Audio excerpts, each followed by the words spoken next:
우리는 지난 주일에 전염병으로 대혼란에 처해 있는 이 세상이 지금 가장 절실하게 알아야 할 것, 그것은 바로 여기 이 성경에 창세기 3장에 기록되어 있는 바로 하나님 말씀임을 우리가 분명히 살펴보고 또 확인할 수 있었습니다. 분명히 그것은 여기에 답이 있었다는 사실을 우리는 확인할 수 있었습니다.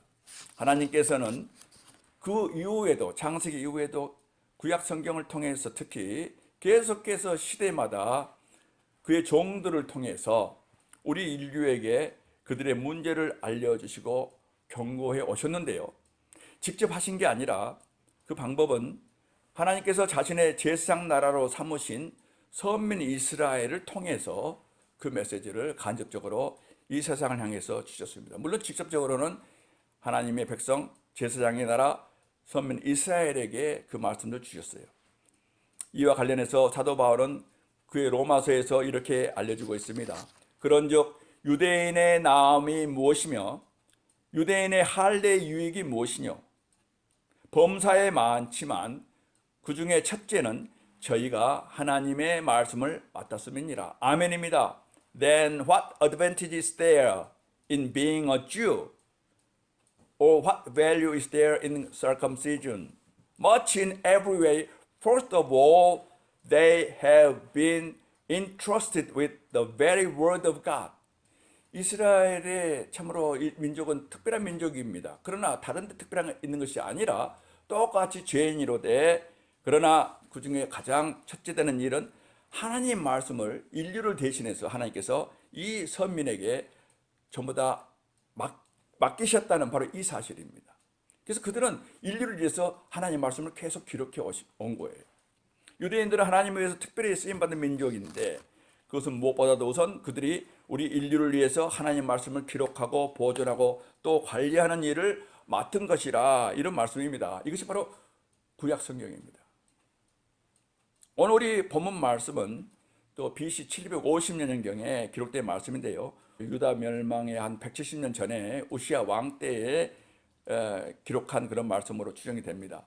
하나님께서 이사야 선지자를 통해서 이 선지자를 세우셔서 당시 남유다와 북이스라엘을 향해서 그들의 악한 상황을 지적하게 하고, 그리고 하나님의 심판을 경고하게 하신 바로 예언적인 말씀인 것입니다.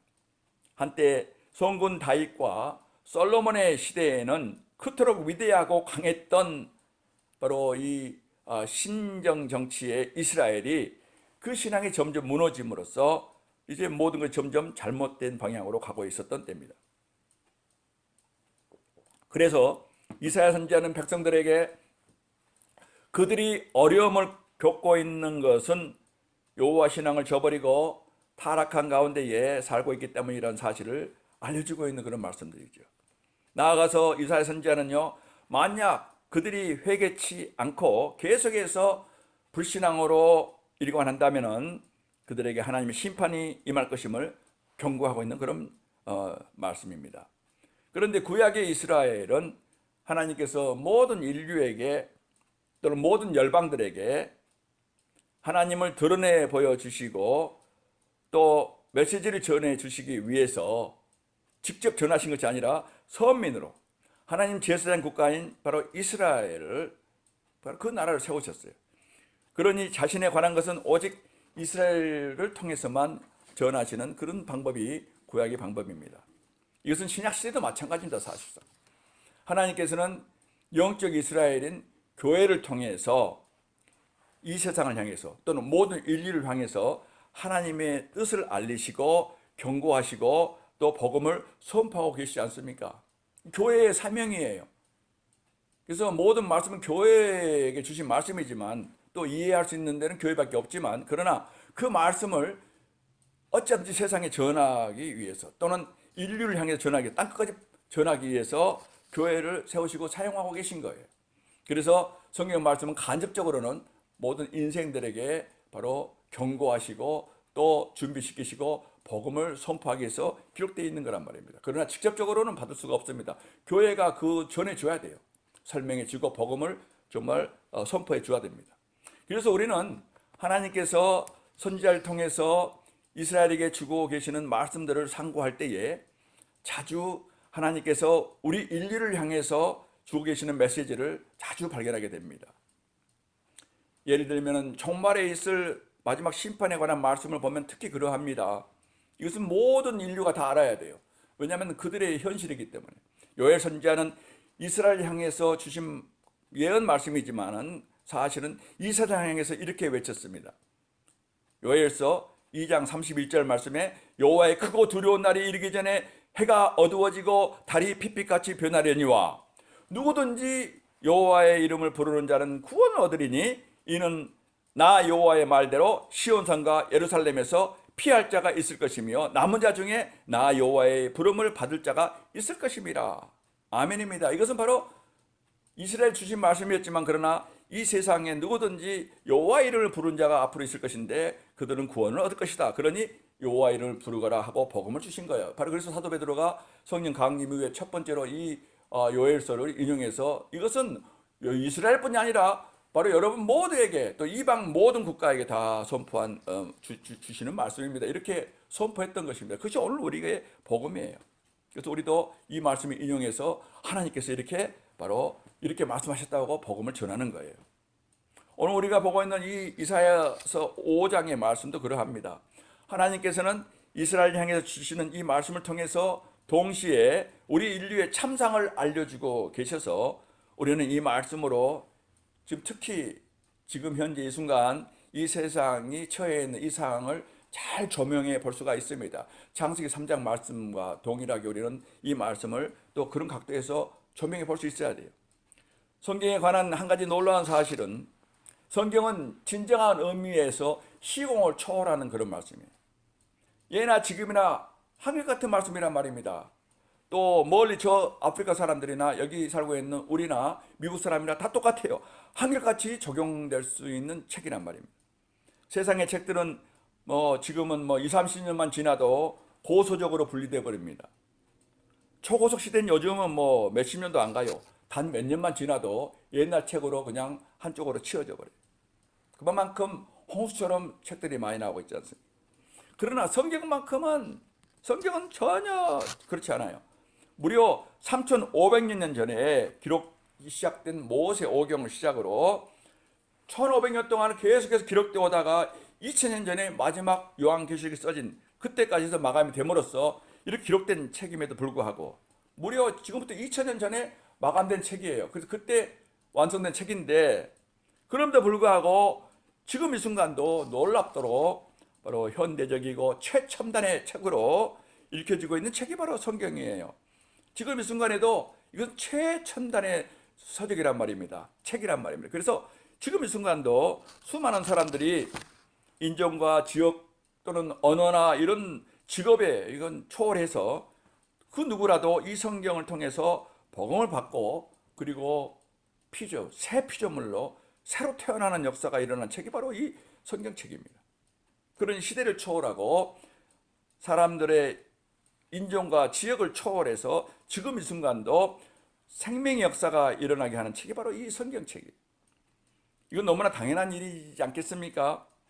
왜냐하면 성경은요, 모든 시대에 남녀노소 모든 연령을 불문하고 창조주 하나님께서 그가 지으신 피조물인 모든 인간들을 대상으로 말씀하고 계신 책이기 때문에 예나 지금이나 동일하게 이 말씀은 우리 인생들을 살리는 말씀이란 말이에요.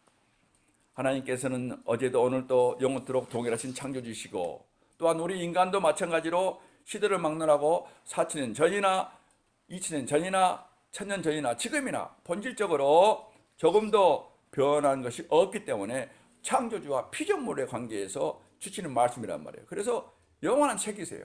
우리 인간이 영원히 봐야 할 책이란 말이에요. 그리고 이런 사실들이 믿어지게 된 성령의 역사로요, 이런 사람들이 이 말씀을 복음을 영접하게 되는 거예요.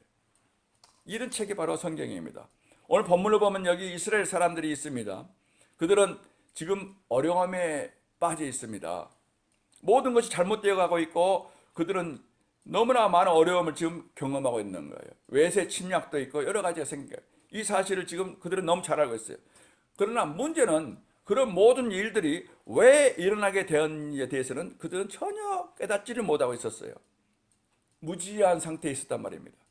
실제로 오늘 이사야 선지자에 의해서 예언적으로 경고되고 있는 이 말씀은요, 그들이 끝까지 이 경고의 말씀을 이해하지 못하고 받지 못함으로써 결국에는 그대로 이루어지고 말지 않았습니까? 여러분, 예레미야 선지자가 얼마나 많은 핍박을 받았습니까? 예레미야가 멸망이 온다, 바벨론이 쳐들어올 것이다, 하나님의 심판이다, 그것을 믿었던 사람은 거의 없었어요. 오히려 핍박하고 예레미야를 가두지 않았습니까?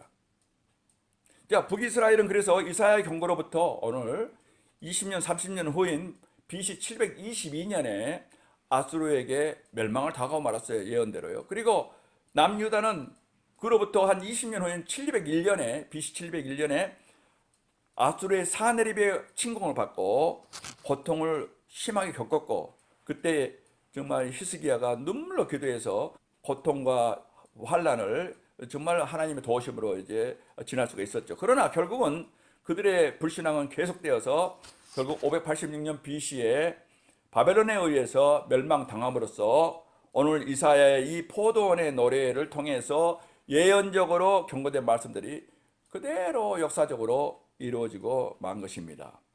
이것은 지금도 마찬가지입니다, 여러분. 이 세상은요, 지금 심각한 상황에 빠져 있지 않습니까? 전 세계가 혼란에 빠져 있고 한치 앞을 지금 내다볼 수 없는 상황이지 않습니까? 전 세계가 정치적으로, 경제적으로 모든 것이 중단되고 있는 상태예요. 속수무책이에요. 거기에다가 또 이 세상은 악이 성행하고 있고 소망 없고 불행한 일들이 끊임없이 지금 일어나고 있었어요. 지금 앞으로도 그럴 거예요. 사람들이 다 알아요. 공해 문제로 심각하고요, 지구 온난화 문제는 이미 심각한 상황이에요. 지금 돌이킬 수 없는, 되돌아갈 수 없는 그런 상황까지 왔단 말입니다. 또 나라들 간의 분쟁과 전쟁이 끊이지 않고 있고 곳곳의 지진은 더욱 심해질 전망이고 지구의 많은 부분들이 지금 바다 아래로 침수되고 있어요, 여러분. 1년에 일본 같은 경우는 2cm, 3cm까지 침수되고 있어요. 우리 미국도 마찬가지예요. 뉴올리언스 같은 데는요, 정말 이제는 몇 년 지나면은 도시를 완전히 없애야 될 정도예요. 많은 부분들이 그렇습니다, 여러분. 또 지금 이 순간은 전 세계가 전염병으로 심각한 지금 상황에 처해 있지 않습니까? 이것도 심각한 문제예요. 지난 30년을 보면요, 스페인 독감이나 조류 독감이나 또는 구지역 에볼라, 메르스, 뭐 이런 그 코로나, 오늘 지금이요. 근데 이 주기가요, 처음에는 8년, 그다음에 5년, 3년 만에 지금 또 온 거랍니다. 그러니까 자꾸 좁아지고 있는 거예요. 간격이 줄어들어요. 그래서 매년 올 참에 이제는요, 변종 바이러스 때문에 매년 새로운 바이러스 생기면서 이런 지금 처해 있는 이 세상의 문제처럼 그렇게 심각한 그런 환란을 지금 겪어야 한다는 거지요. 이것이 바로 과학자들의 예상입니다. 사람들은 이제 자신들이 살고 있는 이 세상에 너무나 많은 문제를 안고 있다는 사실을 너무나 잘 알고 있어요. 그런데 문제는 이사야 당시에 이스라엘 백성들이 그랬듯이 사람들이 그 모든 고통과 환란과 문제가 왜 일어나고 있는지를 우리가 지난주에도 봤지만은 창세기 3장 말씀 통해서 전혀 모르고 있다는 데에 바로 문제가 심각성이 여기 있는 거예요. 모든 것을 우연히 되어진 일로 지금 생각하고 있는 거예요. 그래서 어떻게 기술로 이겨보려고 하는 거죠. 고작 해봐야 왁신, 치료제, 임시방편으로 지나가려고 하는 그 외에는 방법이 없는 거예요. 그때나 지금이나 하나님께서 여기 성경을 통해서 그 모든 문제의 원인과 그 해결책을 정확하게 알려주고 계시는데도 사람들은 전혀 관심이 없어요. 이 세상은 왜 그토록 문제와 불화와 불행과 고통이 끊이지 않고 있는 것인가? 세상 사람들은 큰 일이 일어날 때마다 그러나 그 이유를 알지 못하고 전전긍긍할 뿐이에요. 임시 방편만, 미봉책만 자꾸 만들어내는 거예요. 각계각층으로부터 이런저런 개선책이 제시되고 있지만 그 기껏해야 일시적인 그런 해결책밖에 안 된다는 것입니다.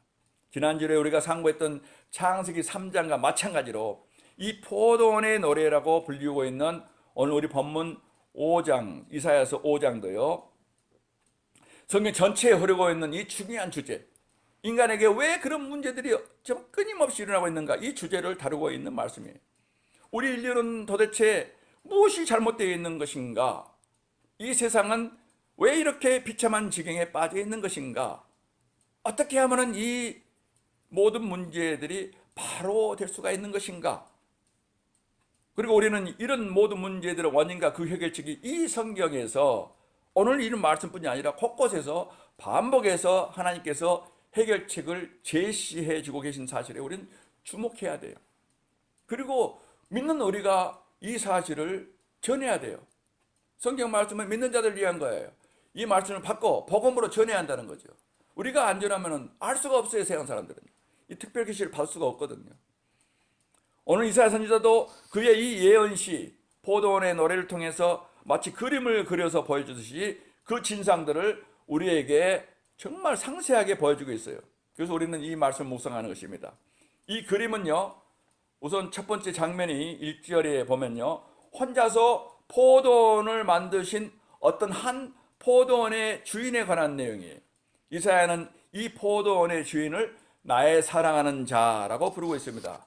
뭐 의역한다면 나의 사랑하는 분 이름 되겠죠. 하나님이시기 때문에.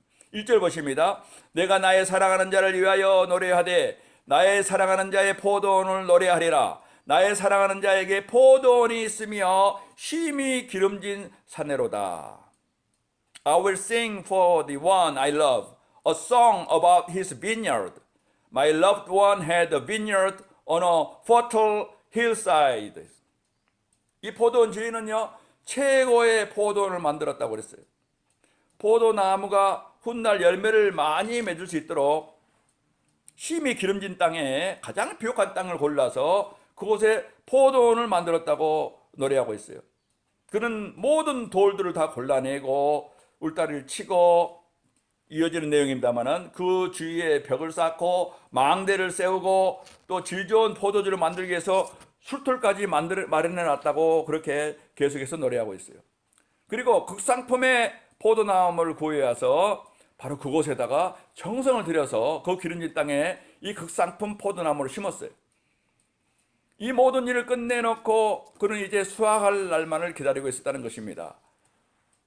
즙이 많고 달콤한 최고 품질의 포도가 수확될 것을 기대하면서 그날을 기다렸다는 겁니다.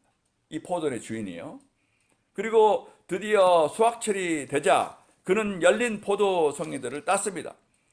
따서 보니 실망스럽게도 그가 딴 모든 것을 보니 달콤한 극상품 포도송이는커녕 정말 뜨뜻름하고 먹을 수 없는 들포도가 송이들만이 있었다는 겁니다. 이사야 선지자는 이제 왜 이런 일이 일어나게 되는지를 설명하고 이 포도원 주인이 이 심각한 문제에 대해서 어떻게 할 것인지를 오늘 우리 본문 말씀을 통해서 알려주고 있는 그런 내용입니다.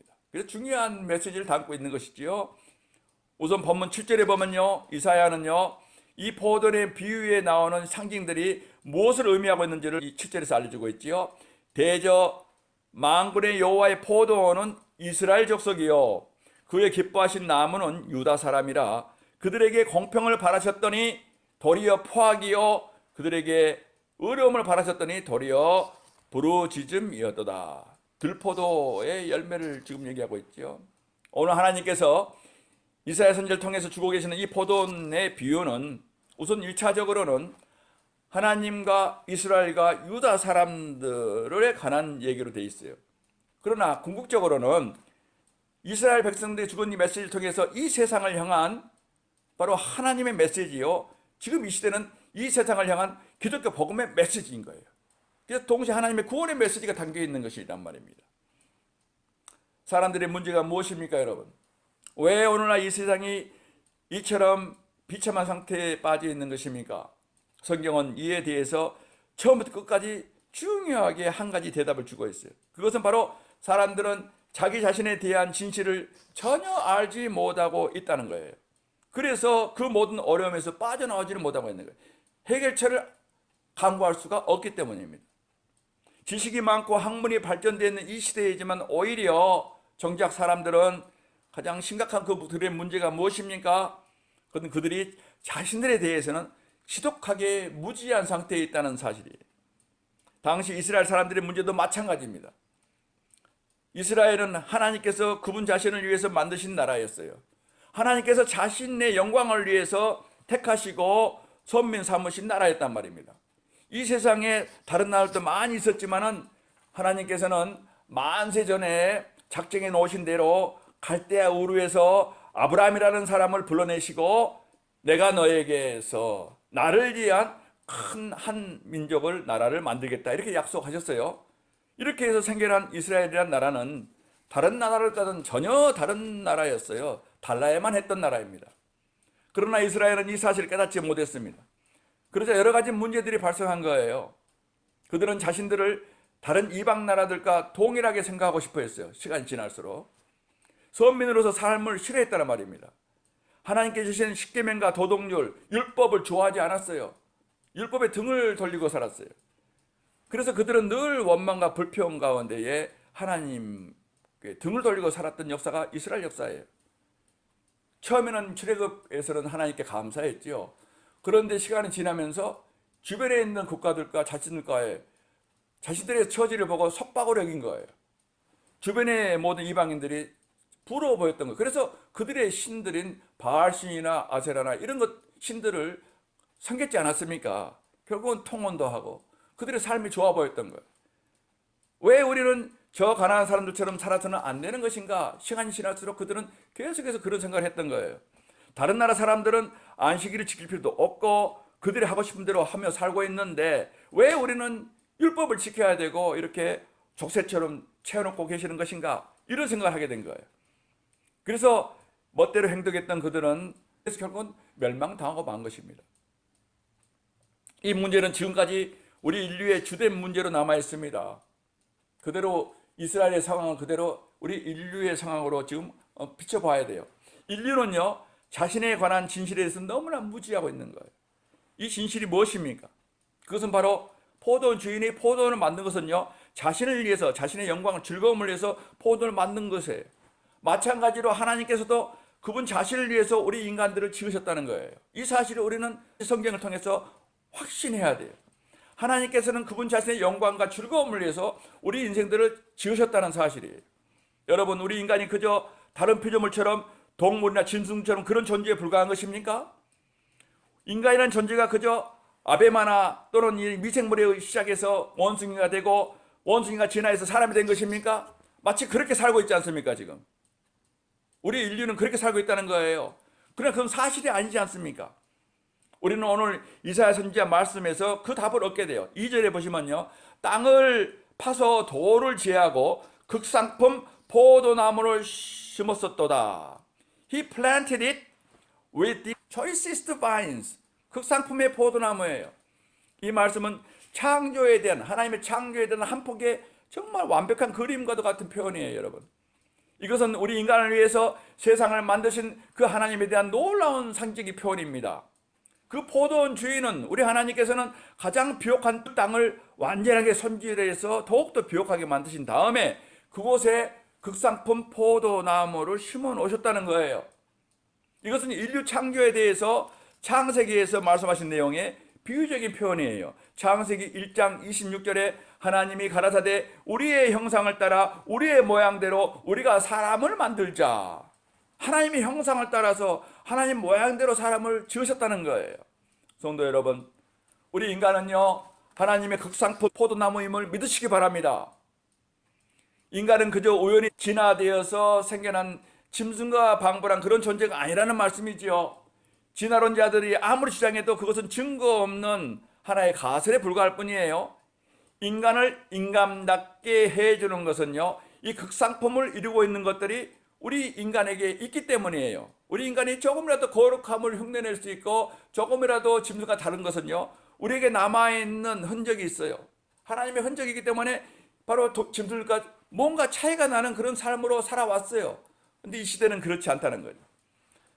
성경에서 창세기 2장 7절 말씀에 하나님이 생기를 그 코에 불어넣으시니 사람이 생명이 된지라 하셨어요. 하나님께서 그분의 생기를, 그분의 거룩한 성품을 인간에게 불어넣으신 거예요. 이렇게 해서 하나님의 형상과 모양을 따라서 우리 인간들은 만들어진 것입니다. 여기 하나님의 형상이란 육신적인 모양을 말하는 게 아니지요. 하나님은 영이시니 형상이 없으신 분이십니다. 그래서 여기 형상이란 영적 형상을 말해요. 다시 말해서 하나님의 거룩한 성품과 하나님의 속성을 가리키고 있는 말씀입니다. 인간의 영혼에는요 이 하나님의 형상이 희미하지만 도장처럼 찍혀져 있는 거예요.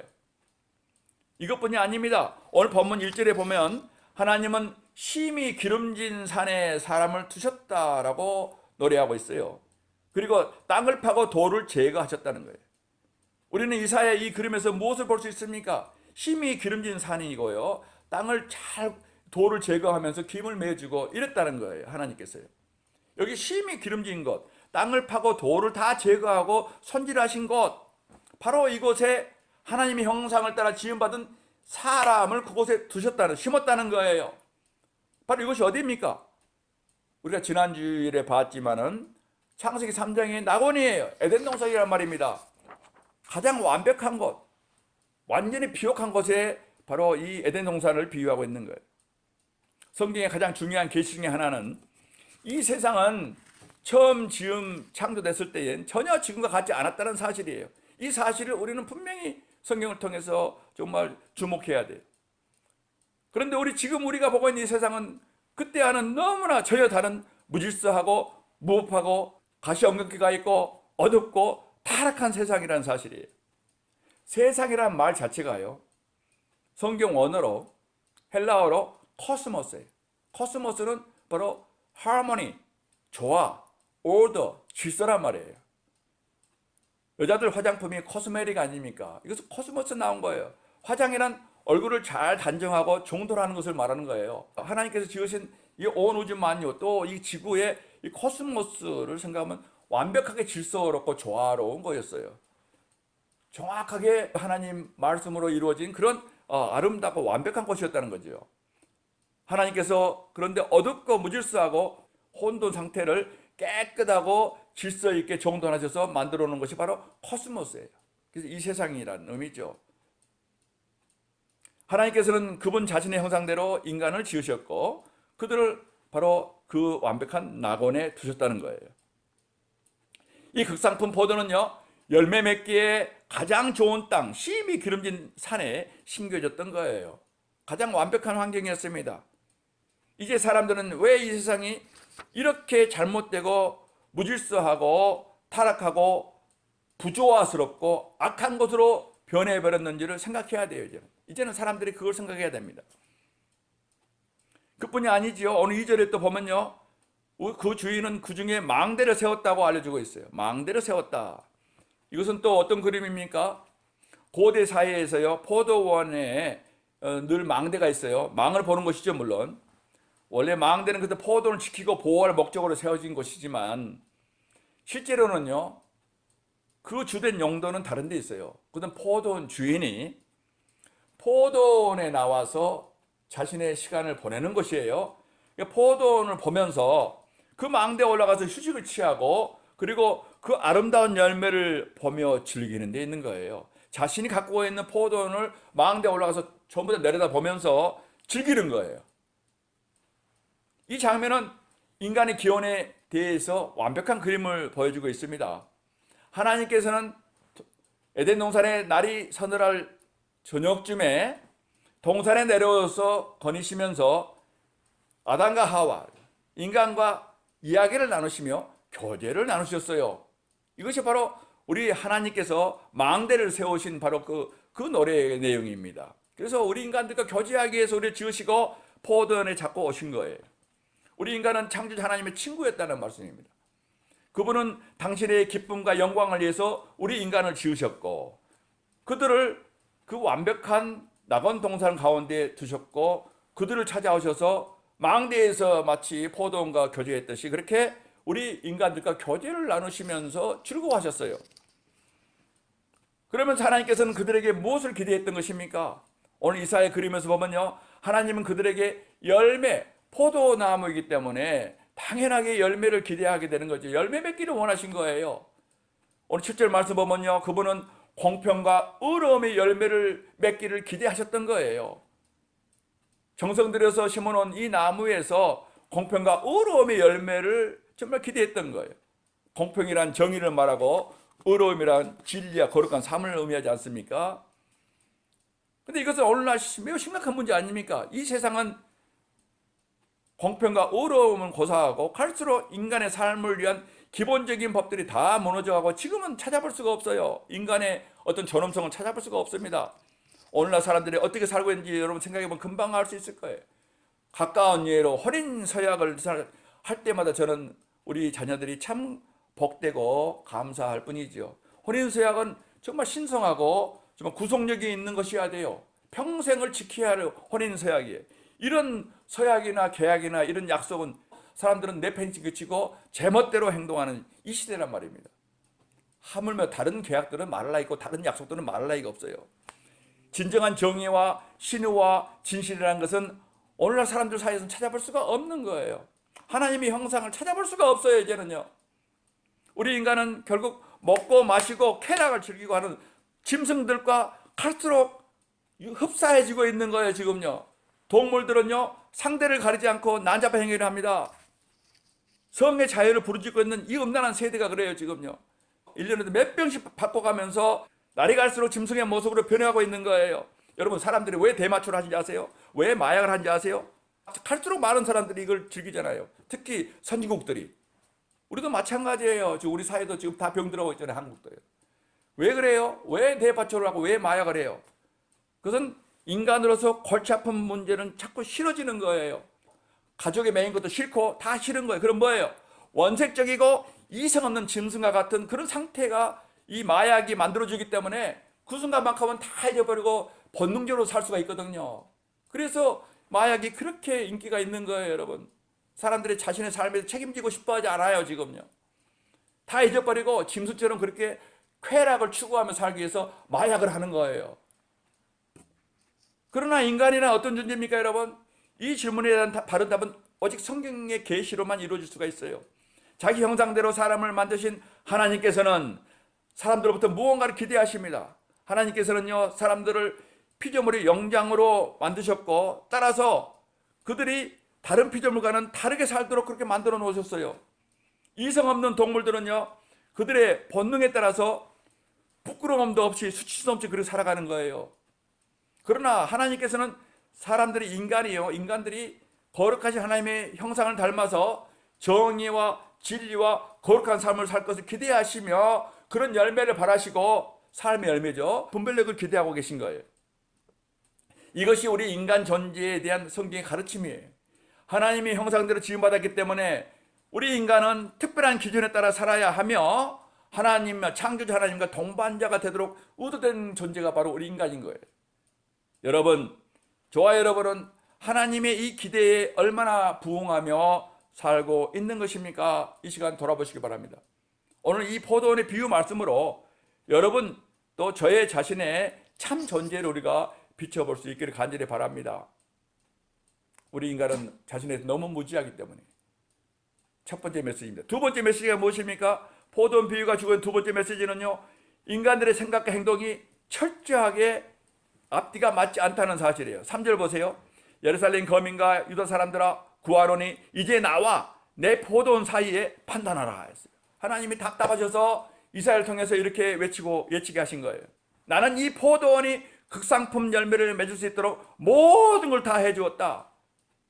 그러나 이제 너희는 이런 들포들을 맺는단 말이냐 하면서 이제 너희는 와서 나와 내 포도원을 판단하라 이렇게 지금 외치고 계신 거예요. 성경은 인간들이요 철저하게 앞뒤가 맞지 않고 비합리적인 비논리적인 사실을 이렇게 지적해 주고 있는 거예요. 하나님의 형상으로 지음받은 인간은요 완벽한 환경에서 하나님께 결실할 수 있는 특권을 부여받았어요.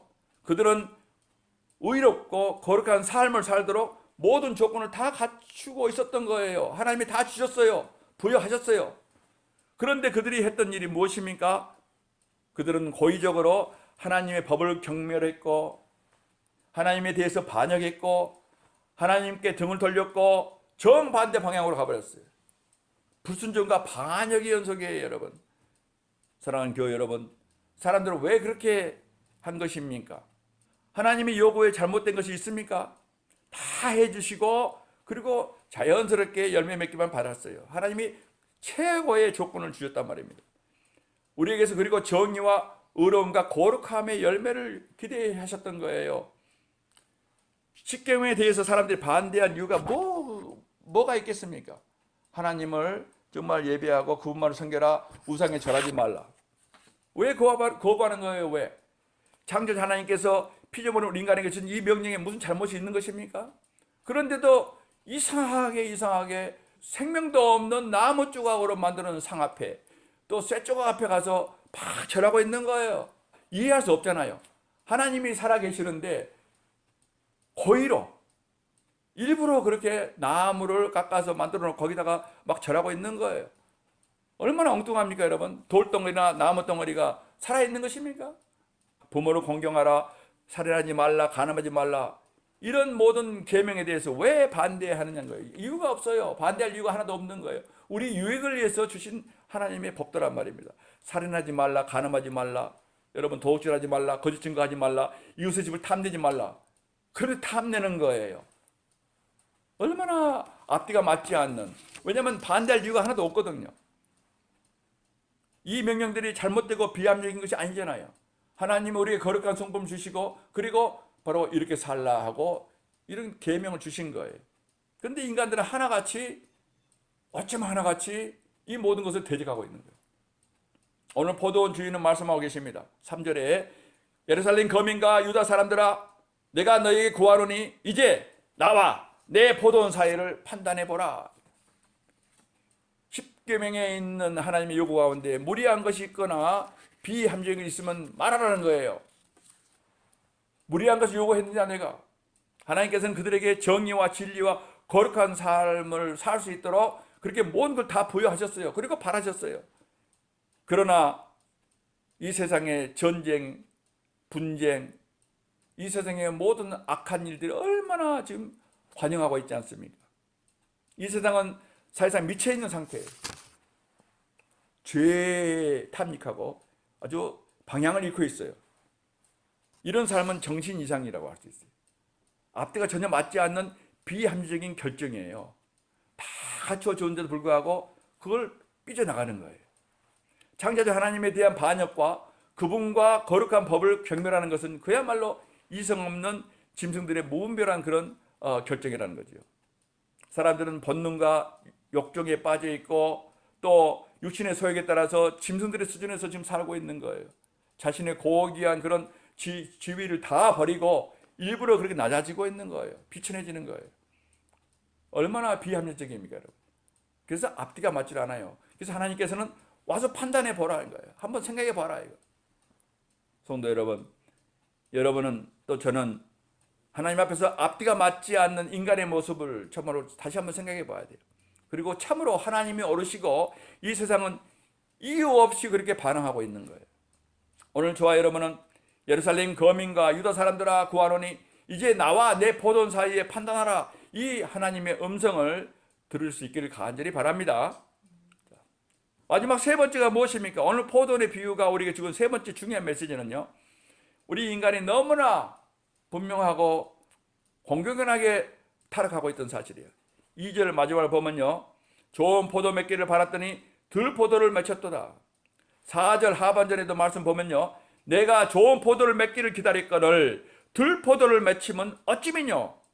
또 7절 하반절에 보면요, 그들에게 공평을 바라셨더니 도리어 포악이요 그들에게 의로움을 바라셨더니 도리어 부르짖음이었더라. 사람들이 고통스러워하는 소리뿐이라는 거예요. 남을 착취하고 괴롭히니 사람들이 부르짖을 뿐이에요. 인간 사회는 늘 하늘 향해서 부르짖는 사람들이 아주 좀 곳곳에 있는 거예요. 너무나 억울하고 힘들고 착취를 당하고. 우리 인간은 가장 달콤하고 즙이 많은 최상의 포도를, 그것도 풍성하게 열매 맺도록 지음받은 존재라는. 그런데 그들은 보란듯이 들포도를 열매에 맺어준 거예요. 들포도는요, 아무 가치도 없고 단맛도 없고 신맛밖에 없는 포도예요. 불쾌하고 씁쓸하고 신맛의 포도예요. 이것은 타락하고 왜곡된 우리 인간들의 삶을 가리키고 있는 것이잖아요. 이 세상을 한번 바라보시기 바랍니다. 정말 늘 제가 반복한 말씀입니다만 로마서 1장에 이 세상의 참상이 그대로 사도 바울이 고발하고 있잖아요. 불의와 추악과 탐욕과 악의가 가득한 자들이, 시기와 살인과 분쟁과 사기와 악독이 가득한 자들, 수군수군대고 비방 일삼는 자들이고 하나님을 미워한 자들이고 능욕하는 자들이고 교만한 자들이고 자기 자랑하는 자들이에요. 하나님 영광은 뒤로 하고, 악을 도모하는 자들, 부모를 거역하는 자들, 어리석은 자들, 배반하는 자들, 무정한 자들, 무자비한 자들이라. 로마서 1장 29절 이하의 말씀. 또한 갈라디아서 마찬가지 5장 20절에 보면은 우상 숭배하고 술수를 일삼고 서로 원수를 맺는 것에 정말 늘 그렇게 반복하고 있고, 분쟁과 시기와 분냄과 당짓는 것과 불리함과 이단과 투기와 술 취함과 방탕함, 또 그와 같은 것들이 바로 쓰디쓴 들포도의 열매들인 거예요. 그러나 원래 그들은 결코 이렇게 되도록 의도된 적이 없습니다. 그들은 바르고 깨끗하고 거룩하고 또 하나님 영광을 위해서 의의 열매를 맺도록 그렇게 지음을 받은 존재란 말입니다. 그래서 너무나 어이가 없는 포도원 주인은 오늘 4절에 보면 한탄하고 계신 거예요. 이게 하나님의 한탄입니다, 여러분. 이 세상을 향해서, 인생들을 향해서 하나님이 한탄하고 계신 걸 들어보세요. 4절에 내가 내 포도원을 위하여 행한 것 외에 무엇을 더할 것이 있었으리야. 주인은 여기 심히 기름진 산, 이 비옥한 땅을 사서 정성 들여서 돌을 골라내고 울타리를 세워서 그 땅을 보호하고 망대까지 세우시고 거기에 극상품 포도나무를 심었단 말입니다. 그런데 그는 쓰디쓴 들포도밖에는 아무것도 거두지 못했다는 거죠. 그래서 그는 거기 있는 사람들에게 호소합니다. 여러분, 이 포도원을 위해서 내가 하지 않는 것이 또 있습니까? 내가 더 했어야 할 일이 또 있는 것입니까? 하고 물어보는 거예요. 하나님께 답답하신 마음이지요. 더 이상 해줄 만한 것이 아무것도 없다는 말씀이에요. 다 해내줬어요. 다 이루어졌어요. 그런데도 그와는 전혀 상관없이 들포도를 맺은 거예요. 이 말씀은 다른 말로 하면요, 인간은 그들의 죄악과 타락과 왜곡된 삶의 열매들에 대해서 핑계대고 변명할 것이 아무것도 없다는 말씀이에요. 하나님께서 공의로우신 하나님께서 심판하실 때에 이 말씀 무서운 말씀이 되는 거예요. 핑계치 못한다는 거예요. 그러므로 저희가 핑계치 못할지니라. 로마서 1장 20절 말씀이에요. 성경은요, 하나님께서 인간들을 위해서 행하신 일들을 기록해놓은 책이라고도 할 수 있어요. 그분은 이 놀라운 책을 통해서 모든 사람들이 질문하고 계십니다. 나 하나님이 너희 인간들을 위해서 지금까지 해놓은 것 외에 더 할 것이 또 무엇이 있겠느냐? 그분은 우리 인간을 완벽하게 지으셨고 완벽한 환경을 주셨고 또 그들과 함께 교제까지 해주셨어요. 더 이상 우리 인간에게 필요한 것은 아무것도 없었어요. 그런데 첫사람 아담과 하와가 하나님께 등을 돌리고 반역하고 마귀를 쫓아서 죄를 범하고 타락하고 말았지 않았습니까? 그럼에도 불구하고 하나님께서는 그들을 이 지상에서 끊어버리지 않으셨다는 거예요. 서늘한 때에 이 죄인들을 찾아 동산으로 내려오셔서 책망만 하신 것이 아니에요. 책망하시고 그리고 동시에 가장 영광스러운 약속을 주지 않았습니까? 비록 이 죄악을 너희 스스로가 행했지만 그러나 나는 너희를 위해서 이제 여자의 후손, 이 후손이 뱀의 머리를 상하게 해줄 것이다. 그래서 너희를 구원하겠다. 이 놀라운 약속의 말씀 주신 거예요. 해방과 구원의 길을 약속해 주신 거예요. 하나님께서는 거룩한 율법을 통해서 인간들을 가르치시기 위해서 애쓰셨습니다. 그래서 이스라엘을 선민 삼으시고 어찌하든지 다시 회복시키시기 위해서 바로 그런 거룩한 제사장을 삼으신 거예요. 비록 인간은 타락해서 불순종했지만 그분은 우리 인간에 대한 열심을 멈추지 않으셨다는 거지요. 하나님께서는요, 이스라엘 택하셔서 선민을 세우시고 그 나라를 통해서 우리 모든 인류에게 말씀해 오신 거예요. 그러나 이 이스라엘마저도 하나님의 그 크신 은혜에도 불구하고 유월절과 그리고 출애굽의 놀라운 은혜에도 불구하고 하나님을 거역하고 또 거역하고 결국은 멸망하고 말지 않았습니까? 그럼에도 불구하고 하나님께서는 반역한 그들을 참으시고요, 그리고 그들에게 사랑을 또 쏟아 부으셨어요. 이스라엘은 계속해서 하나님께 반역했고 하나님께서는 사랑의 매로 그를 다스리다가 결국은 회개가 돌아올 때마다 용서하시고 받으시지 않았습니까? 사사기가 다 그런 내용 아닙니까? 우리 인류의 현 주소입니다, 여러분. 괜히 사사기가 기록되어 있습니까? 저와 여러분이 그런 존재이기 때문에, 우리 인간이 이 세상의 모든 인류가 다 그런 존재이기 때문이에요. 하나님의 아무리 쏟아부어줘도 끝이 없는 악한 존재들. 그분의 오래 참으심과 자비와 긍휼은 정말 그래서 놀라운 거예요, 여러분. 성도 여러분, 하나님께서 행하신 것 외에 무엇을 더 할 것이 이제 있겠습니까, 여러분? 하나님은 그분의 종들을 보내셔서 우리 인간들을 위해서 하나님께서 하실 수 있는 가장 큰 일을 하실 것임을 계속해서 또 말씀해 오셨어요. 여자의 후손 이후로 계속해서 하나님께서 큰 일을 계획하시고 때를 기다리시면서 이스라엘 통해서 은혜를 베푸신 거예요. 어찌하든지 이스라엘을 통해서 정말 그 율법을 주시고 하나님 말씀 주시고 은혜를 베푸시면서 인간들을 인도하시려 했지만 끝까지 불순종이에요. 그래서 하나님께서 마침내 영원전부터 계획하신 큰 일을 행하신 거예요. 그것은 바로 하나님이 세상을 이처럼 사랑하사 독생자를 주셨으니 이제 독생자까지 내어주시기까지 오신 거예요. 인간들에 대한 하나님의 사랑은 너무도 커서 때가 참에 하나님이 그의 아들을 보내셔서 여자에게서 나게 하시고 율법 아래 나게 하셨다는 그 이 놀라운 말씀이 우리에게 선포되고 있던 거예요. 하나님이신 아들은 비천한 인간의 모습으로 오셔야만 했고 이 세상에서 죄인들과 함께 사셨고 죄인들을 가르치시면서 자신을 향한 죄인들의 참남한 행동들을 끝까지 견디셨어요. 하나님이신 그 아들께서 인간들에게 구타를 당하시고 침뱉음을 당하셨고 채찍질로 또 몹찢기시고 그리고 이 죄인들의 죄를 짊어지시기까지 십자가에 못 박히신 이 사랑, 죄를 알지도 못하신 자로 우리를 대신해서 죄를 삼으셨느니라. 고린도후서 5장 21절 말씀. 하나님께서는 그의 아드님이 그 얼굴에 인간들의 침뱉음을 당하고 잔인하고 수치스러운 십자가의 죽음을 당하도록까지 그 아들을 우리 인류에게, 인간들에게 내어주신 거예요. 그리고 십자가에 달리신 아드님을 가르치시면서 온 세상을 향해서 또 외치십니다. 내 아들을 믿고 의지하라. 그러면 너희 모든 죄를 내가 용서해 주겠다. 너희를 나와 화목하게 할 것이며 내 영을 너희 안에 주어서 새로 태어나게 하겠고 영생을 소유하고 새 성품과 새 출발을 하게 해주겠다. 약속의 때가 이르면 너희를 온전케 완전케 해서 영원한 영생, 영원한 영광 가운데 나의 장막으로 영접할 것이라. 그러니 내 아들 예수를 믿으라는 거예요. 이런 말씀이에요 지금요. 성도 여러분, 하나님께서 그분의 보도를 위해서 행한 것 외에 이제 무엇을 더 할 것이 있겠습니까? 우리 인류를 위해서. 하나님이 우리 인류에게 더 줄 것이 있어요? 없어요. 하나님의 독생자까지 다 내주셨어요. 그래도 세상은 그분을 믿지를 않는 거예요, 여러분. 여러분, 하나님의 이 마음을 만분이라도 느끼시기를 바랍니다.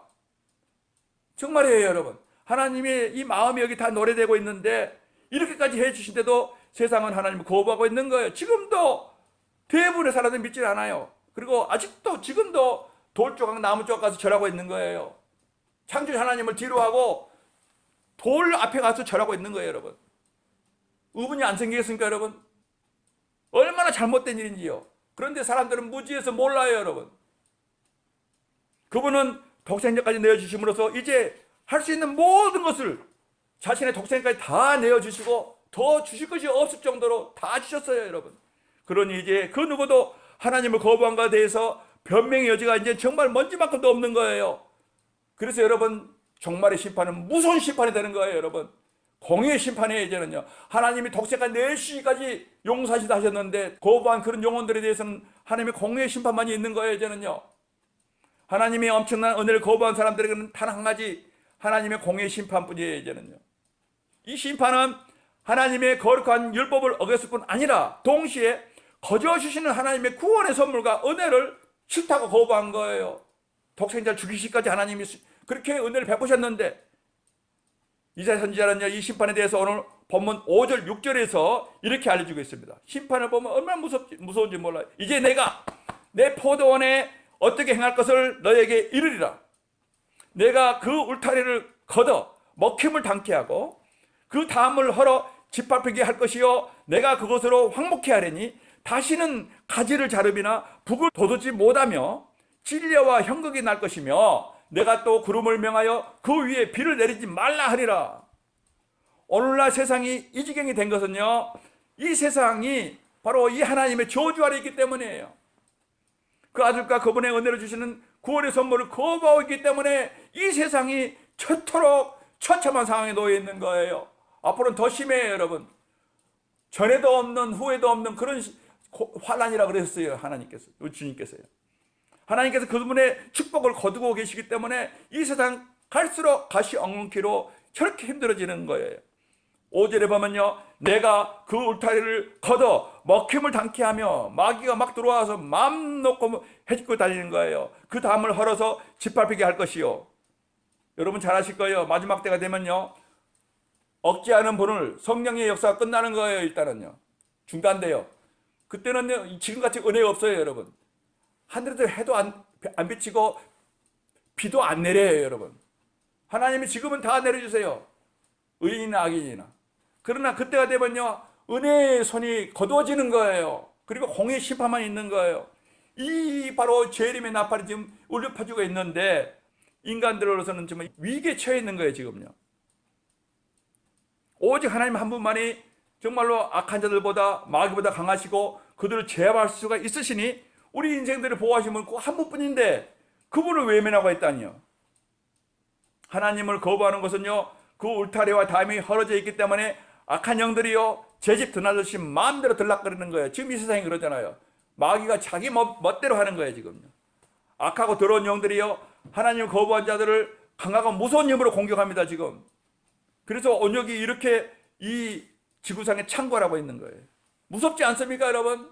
사악함, 죄, 더러움, 외설, 음험함, 불결함에 바로 이런 것이 마귀가 이 세상을 다 지배하고 있는 거예요. 막 뿌리고 있잖아요. 하나님이 안 막아주세요. 왜요? 하나님께서 보세요. 울타리를 걷어서 먹힘을 당케 하며 그 담을 헐어서 짓밟히게 할 것이요. 이 일이 지금 일어나고 있지 않습니까, 여러분? 그래서 세상 사람들이 절망의 상태에 있는 거예요. 하나님이 받아들이지 않는 이 세상에서는요, 사탄의 소아들이 활개치고 다니는 것이 이 세상이란 말입니다. 하나님께서는 교회를 성령께서 보호하시고 그나마 우리가 이렇게 하나님 은혜로 살고 있는 거예요. 세상을 여러분 정확하게 볼 수 있기를 바랍니다. 사람들의 도덕적인 혼란은 점점 커져가고 있습니다. 이제는요, 사람들이 하나님의 보호를 필요하지 않다고 말하고 있으니 하나님께서 그들의 보호를 거두시는 거예요. 날이 갈수록 더 거두고 가세요. 별일이 다 일어납니다. 이제는요. 또 내가 그것으로 황목해 한다고 했어요. 그저 보호를 거두시는 선에서 멈추지 않으세요.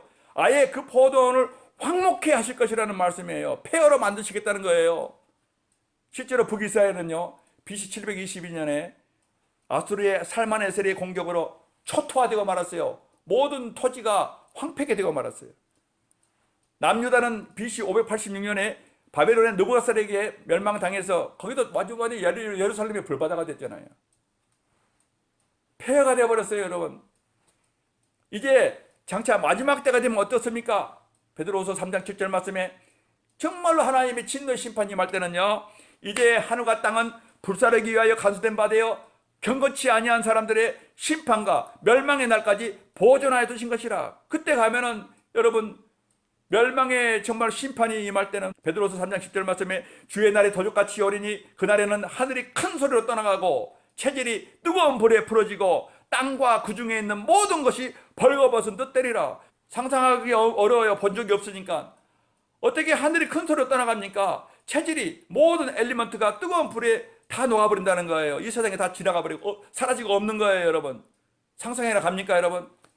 땅과 그 중에 있는 모든 것이 벌거벗은 듯 되리라. 무슨 말인지 저는 모르겠어요. 그러나 무서운 말씀이에요. 무서운 말씀. 우리가 한 번도 본 적이 없는 상상을 초월한 일이에요. 땅만이 아니라 하늘도 진동하시다고 그랬어요, 여러분. 이제는 하늘이 진동하면 어떤 일이 있겠습니까, 여러분? 사랑하는 교회 여러분, 우리 인생들은요, 원래 절대로 이와 같이 되도록 지음받지 않았어요. 이것은 원래 영광스러운 포도원과 같이 구비가 되었던 거예요. 그러나 우리가 이 세상에서 보는 건 무엇입니까? 온통 가시와 찔레덤불과 거짓과 두려움, 공포, 근심, 걱정, 불안, 초조, 번민, 염려, 이런 것뿐 아닙니까, 여러분? 이것이 오늘날 이 세상의 그림 아닙니까, 여러분?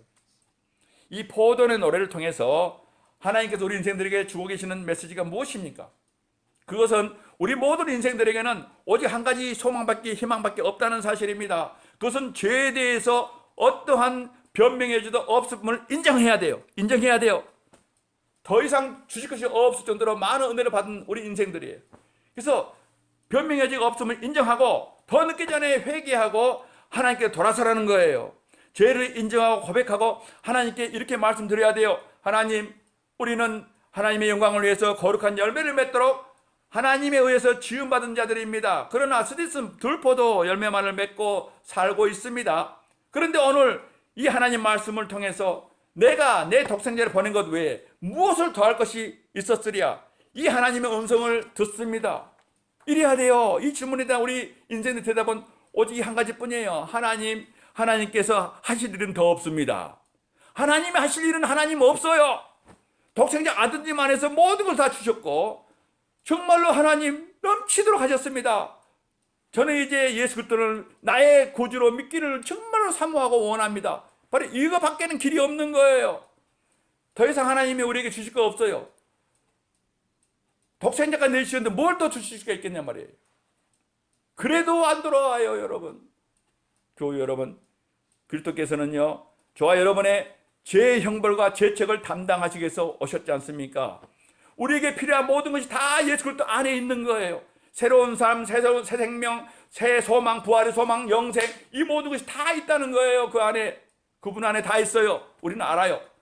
만약 우리 인생들이요, 이 복음에 관심을 두지 않거나 무시해버린다면 정말 절망 중에 절망입니다. 이제는요, 우리를 기다리고 있는 것은 영원한 재난과 피해와 고통과 슬픔과 탄식과 정말 영영이 세세토록 불이에요. 불, 유황불입니다. 여러분 주변의 영혼들을 좀 보고 상한 심령이 되시길 바랍니다. 더 늦기 전에 우리는 이 세상의 참상을 오늘 말씀 포도원의 비유, 이 포도원의 비유를 통해서 알려줘야 돼요. 그리고 하나님은 더 이상 우리 주실 것이 없어요. 독생자 예수 그리스도, 그리고 끝이에요. 이제는 심판만이 있는 거예요. 다 주셨어요. 그리고 핑계치 못해요. 이제는. 여러분, 이것이 복음이 가지고 있는 경고예요. 복음은 바로 우리를 둘로 가른다고 그랬잖아요. 영생이냐 아니면 영벌이냐예요. 복음을 듣기 전에 잘 몰랐어요. 그러나 복음을 딱 줄 때 아멘 하면은 이것은 영생으로 가는 거고요. 노 하고 부인하면은 정말 이제는 절망의 절망. 이제는 방법이 없어요. 바로 이것이 복음이에요, 여러분. 복음은 바로 가르는 거예요. 하나님 자녀, 마귀 자녀. 이것이 복음입니다. 포도의 노래가 바로 그래요, 여러분. 더 이상 이제 하나님이 우리에게 주실 거 없어요. 이제는 마지막 심판만 있을 뿐이에요. 그래서 늦기 전에 우리는 바로 내가 내 포도를 위해서 행한 것 외에 무엇을 더할 것이 있었으랴 얘기해봐라. 있으면 내가 주겠다는데 우리가 아무리 생각해도 없어요. 독생자까지 주셨는데 더 이상 뭘 주시겠습니까? 없어요. 아무것도. 이상의 귀한 것은 없습니다. 여러분, 저와 여러분은 이제 하나님께 어떤 열매를 맺어드리며 살아야겠습니까? 적어도 우리는 이 모든 진리를 알고 있는 우리는 정말 각성돼야 돼요. 그리고 더 늦기 전에 전해야 돼요. 정말 오늘 내일 주님 오시기는 정말 아무도 모를 일이에요. 이제는. 그래서 우리는 늦기 전에 주변에 있는 영혼들에서 눈물로 기도해야 돼요. 기도합시다. 하나님께서는 하실 일이 더 없습니다. 독생자 아드님 왜 더 이상 무엇을 우리에게 줄 수가 있겠습니까? 다 주셨습니다. 이제 핑계할 것이 아무것도 없습니다. 하오니 하나님 거저 긍휼을 베푸시고 우리에게 믿음의 믿음을 덧입혀 주시고 오직 독생자의 그분 안에 우리가 거하여 살아갈 수 있도록, 또 그분을 오직 믿고 의지하며 살 수 있도록, 오직 솔라 크리스투스, 오직 예수 그리스도 그 신앙으로 우리를 무장시켜 주시옵소서. 전파하며 살게 해 주시옵소서. 우리 다 같이 간절히 기도합시다. 할렐루야. 우리 하나님 아버지 감사합니다. 하나님, 지금도 우리에게 하나님의 음성이 들려옵니다. 내가 내 포도를 위해서 행한 것 외에 무엇을 더할 것이 있었으랴 너희는 나에게 알려달라. 하나님 아버지, 그러나 우리 하나님 우리에게 주실 것이 더 없습니다. 이제는 정말 넘쳐서 우리 하나님이 독생자 외에 더 소중한 것이 무엇이 있겠습니까? 다 주셨사오니 하나님, 우리 모두가 다 이 사실을 분명히 깨닫고 각성되며 또한 아버지 하나님 이 복음을 전할 수 있도록 우리 하나님 은혜 베풀어 주시기를 원합니다. 우리 심령이 뜨거워지게 하시고 영혼들에게 참으로 이 생명의 복음을 전할 수 있도록 아버지 하나님 우리를 참으로 강하게 붙드시고 역사하여 주시옵소서. 감사합니다. 우리 구주 예수 그리스도 이름으로 기도하옵나이다. 아멘. 우리 함께 찬송하십니다. 찬송가 404장, 새 찬송가 304장입니다. 404장 함께 찬송하십니다.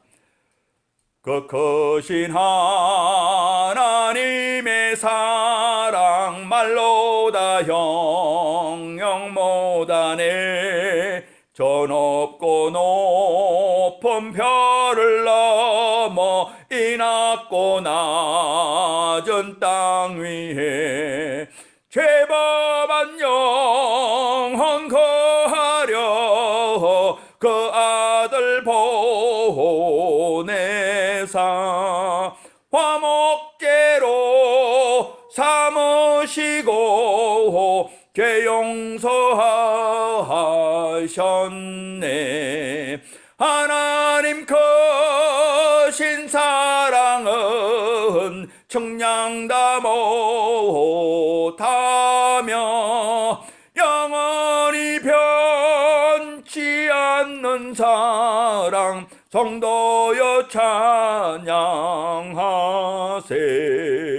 괴로운 시절 지나가고 땅 위에 영화세할 때 주 믿지 않던 영혼들은 큰 소리 외쳐 울어도 주 믿는 성도들에게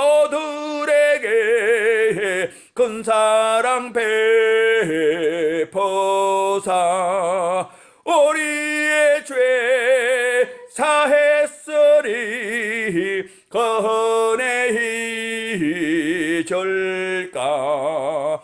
하나님 크신 사랑은 정량다 못하며 영원히 변치 않는 사랑 성도여 찬양하세. 하늘을 두루마리 삼고 바다를 물 삼아도 한없는 하나님의 사랑 다 기록할 수 없겠네. 하나님의 크신 사랑 그 어찌 다 쓸까. 저 하늘 높이 쌓아도 채우지 못하리. 하나님 크신 사랑은 청량다 못하며 영원히 변치 않는 사랑 성도여 찬양하세.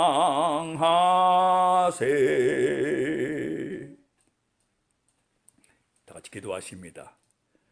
하나님은 오늘 이 포도원의 노래를 통해서 저와 여러분에게 분명하게 말씀하고 계십니다. 내가 내 포도원을 위하여 행한 것 외에 무엇을 더할 것이 있었으랴.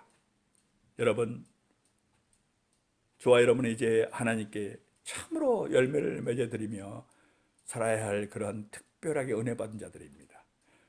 또한 우리뿐이 아니라 이 은혜의 참으로 메시지를 이 세상에게 전해야 돼요. 하나님은 독생자까지 내어주셨어요. 그리고 이 사실을 이 세상 사람들에게 우리를 통해서 전하시기를 원하세요. 교회를 통해서 전하시기를 원하세요. 여러분, 그래서 우리가 참으로 한 주 동안 또 어떻게 살아야겠습니까? 눈물로 기도하시며 영혼들에서 기도하시고 또 몸된 교회에서 기도하시고, 교회 안에 아직도 이 복음을 받지 못한 많은 영혼들이 있어요. 눈물로 기도하셔야 돼요. 이웃들이 기도하시기 바랍니다. 지금은 우리 구주 예수 그리스도의 은혜와 우리 하나님 아버지의 극진하시고 영원하시고 불변하신 사랑과 성령님의 감동 감화와 위로하심과 교통하심과 충만하심의 역사가 오늘 복되고 거룩한 주일 우리 하나님 아버지를 예배하고 하나님의 생명의 말씀 받을 때에 내가 내 포도원을 위하여 행한 것 외에 무엇을 더할 것이 있었으랴. 하나님의 음성을 듣고 세상의 참상을 보고 또 나의 참상을 보며 하나님, 이 죄인부터 먼저 참으로 하나님의 크신 사랑과 은혜를 힘입어 그에 합당하게 극상 포도 열매를 맺어드리며 살기를 원합니다. 또한 이 복음을 전하기를 원합니다. 간절히 사모하고 결단하고 돌아가는 성도 장로교의 모든 교우들 머리 위에, 오늘 이 예배에 함께한 사랑하는 형제자매들 머리 위에, 또한 오늘 이 예배에 동참하지 못한 우리 성도교회의 권속들 머리 위에 또 가정과 직장과 삶의 현장 위에, 또 가정들마다 우리 어린 자녀들 머리 위에, 또 우리 어린 자녀들이 그 인생길 위에 지금부터 영원토록 함께 있을지어다. 아멘. 할렐루야.